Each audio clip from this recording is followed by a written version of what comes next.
abbiamo rispettato i tempi e i costi, l'abbiamo fatto garantendo la legalità, abbiamo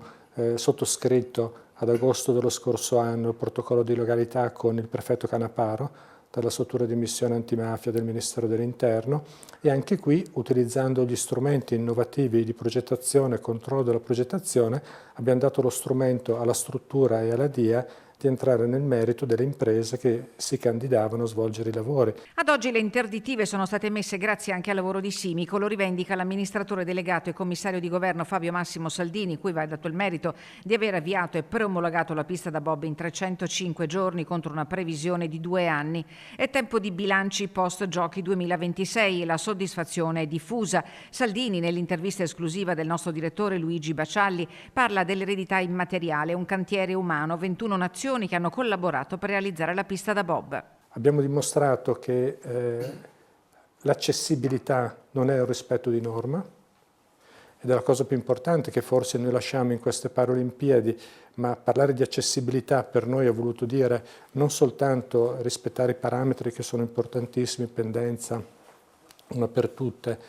posti dalla legge, ma ha voluto dire affrontare l'inclusività. Quindi l'inclusività come valore fondamentale di tutto il nostro lavoro. Infrastrutture rinnovate, collegamenti migliorati e nuove opportunità per i territori coinvolti. Ma accanto al racconto istituzionale arrivano i numeri, da brividi quelli dell'inflazione di febbraio dell'Istat, sui quali l'Unione Consumatori ha stilato la classifica delle città più care d'Italia. Speculazioni record a Milano e Belluno per i Giochi 2026, con il capoluogo dolomitico che registra un tasso di inflazione al più 4,3%, quasi il triplo della media italiana, ferma all'1,5%